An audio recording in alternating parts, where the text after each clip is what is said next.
Bem, saindo um pouco desse assunto da crise do coronavírus, vamos falar um pouco de uma crise que foi bastante difícil de ser ultrapassada, que aconteceu no Japão em 2011, há 9 anos atrás, e como eles saíram rapidamente dessa crise.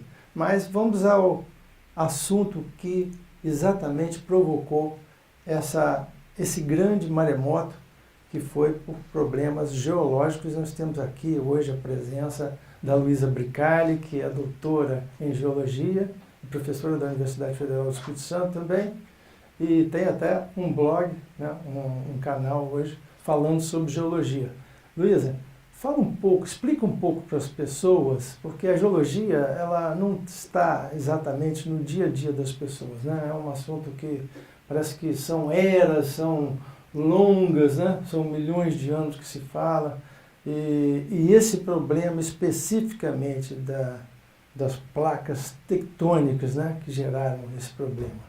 Então, Mi, esse acontecimento do Japão está relacionado, que você acabou de mencionar, que são as placas tectônicas, né? O Japão ele está exatamente no limite de placa ali, na verdade, na placa do Pacífico e a placa euroasiática, né? E aí formou, inclusive, o Japão foi formado assim, que ele é um arco de ilha considerado. Então, ali acontece uma convergência de duas placas, na verdade, de duas crostas oceânicas, né? Uma vai de encontro à outra e geralmente formam fossas, e nesses locais a gente tem muita ocorrência de terremoto, vulcanismo, então o Japão está muito nesse limite entre essas duas placas. Sim.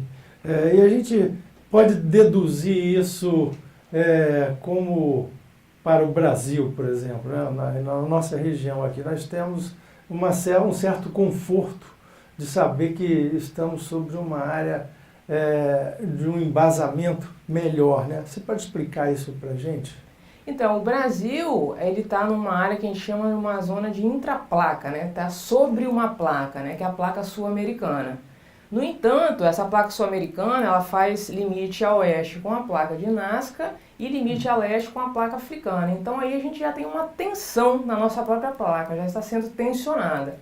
Sim. Além disso, a gente tem esse limite, né, da placa africana com a placa sul-americana, esse limite que tem a cordilheira mesoatlântica, ela está cheio de falhas transversais, de falhas transcorrentes que a gente chama, né? Sim. E essas falhas, algumas delas, elas se prolongam até o nosso continente. Então, a partir do momento que você tem a movimentação nesse limite de placa, essas falhas elas também são reativadas. E a gente acaba sentindo isso no continente. No Nordeste, onde tem aquela saliência, né, do continente, ela está um pouco mais próxima, por exemplo... Cabo Branco, né? Exatamente, está um pouco mais próximo ali do limite dessa placa. Então, ali, por exemplo, a gente tem uma recorrência maior de terremotos no Brasil. Mas no Espírito Santo também a gente tem terremoto, inclusive o segundo maior terremoto do Brasil aconteceu aqui, né? Em Vitória. Em Vitória? Em Vitória. Na verdade, foi sentido um pouco longe de Vitória. Na verdade, sim, o epicentro não foi em Vitória, né? Não foi em Vitória, foi no mar, mas a gente sentiu aqui, né? As pessoas sentiram na época, foi em 1955, e numa magnitude considerável, né? Que é 6,1 na escala Richter. Então as pessoas sentiram a janela estremecer, algumas janelas quebraram, portas se mexendo. Jamais poderia imaginar que Vitória teve um terremoto. Poderia deslocar prédios, inclusive, se ocorresse novamente aqui?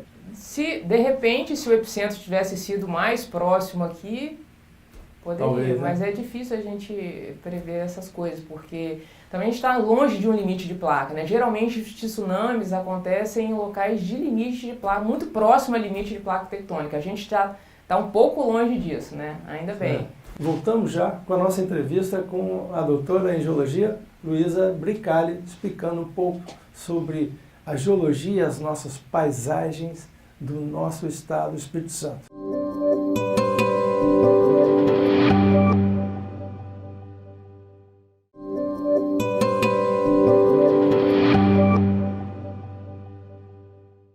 Voltamos ao segundo bloco da entrevista com a doutora em geologia, Luísa Bricali, falando um pouco sobre o tsunami e também sobre a geologia do nosso estado, o estado do Espírito Santo, que tem vários ambientes diferentes do ponto de vista ambiental, né? Nós temos uma diversidade muito grande de ambientes, desde a restinga na beira-mar, desde o mar, né, até o ponto mais alto do Brasil, na região central, né, é o Pico da Bandeira. Fala um pouquinho para a gente, Luísa. Então, na verdade, o Espírito Santo, eu costumo dizer que ele é um mosaico da geologia, né? A gente tem diversos ambientes geológicos, diversos processos geológicos aqui, e uma das coisas que chama bastante atenção, as pessoas sempre falam, 40 minutos a gente sai do mar para a montanha, né? É um pouco isso mesmo. Então, a parte oeste do nosso estado, nós temos as rochas do embasamento pré-cambriano, são rochas mais antigas, né? Um complexo de rochas ígneas e metamórficas, e faz parte ali a porção sul do estado, por exemplo, que é a Serra da Mantiqueira, né? A porção norte da Serra da Mantiqueira, a região sudeste, pega esse pedaço do sul do Espírito Santo, que é onde sobe para Domingos Martins ali, tem aqueles pontos altos. Tem uma Serra do Caparaó também, né? Uma serra importante. E vindo um pouco mais para leste, a gente tem a Formação Barreiras, né? Que são aquelas falésias bonitas que as pessoas conhecem indo para a praia de Guarapari, Meiaípe, né? Inclusive tem umas falésias até na beira do mar, né? Que vão ali perto de Ubu, né? Exatamente, elas acabam ali exatamente no mar, né? Que já é um outro tipo de rocha. São rochas sedimentares que são formadas a partir da erosão e do intemperismo dessas rochas que eu acabei de citar, né, que são mais antigas.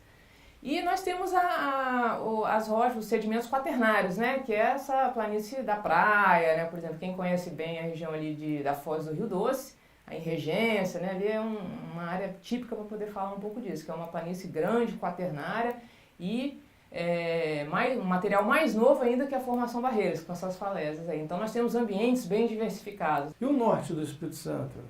Então, o norte do Espírito Santo a gente poderia mencionar a região de Pancas, né, que é uma região super conhecida e uma região do ponto de vista geológico muito rica, que forma aqueles pães de açúcar, né?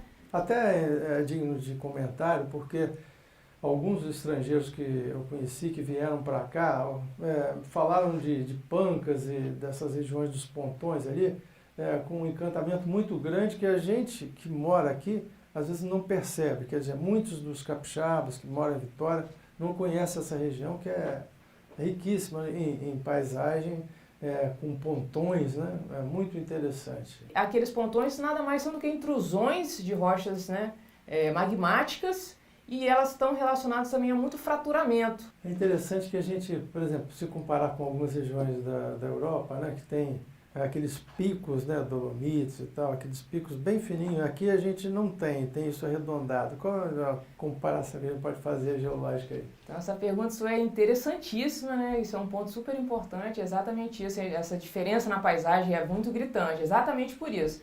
Porque na Europa, por exemplo, o clima é diferenciado, né? Nós estamos no Brasil numa região intertropical, né? E lá numa região temperada. Então, as temperaturas elas são mais baixas e a precipitação, né? No caso, a precipitação em forma de chuva, ela é muito mais baixa.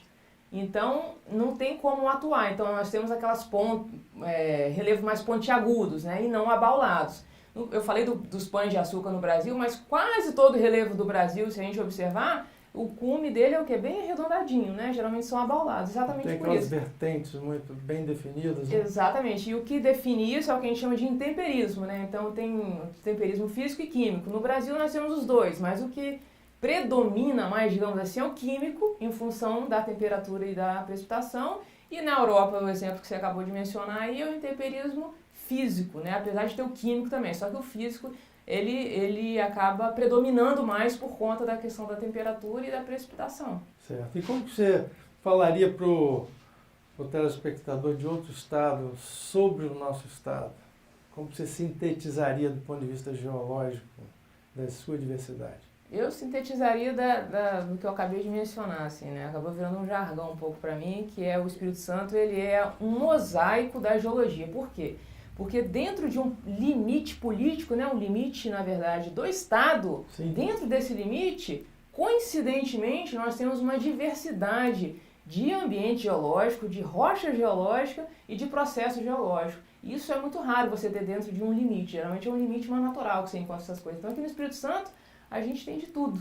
Agora, Luísa, eu queria agradecer a sua presença e dizer para os telespectadores que a Luísa tem um blog, um canal, né? Fala um pouquinho sobre isso antes da gente se despedir.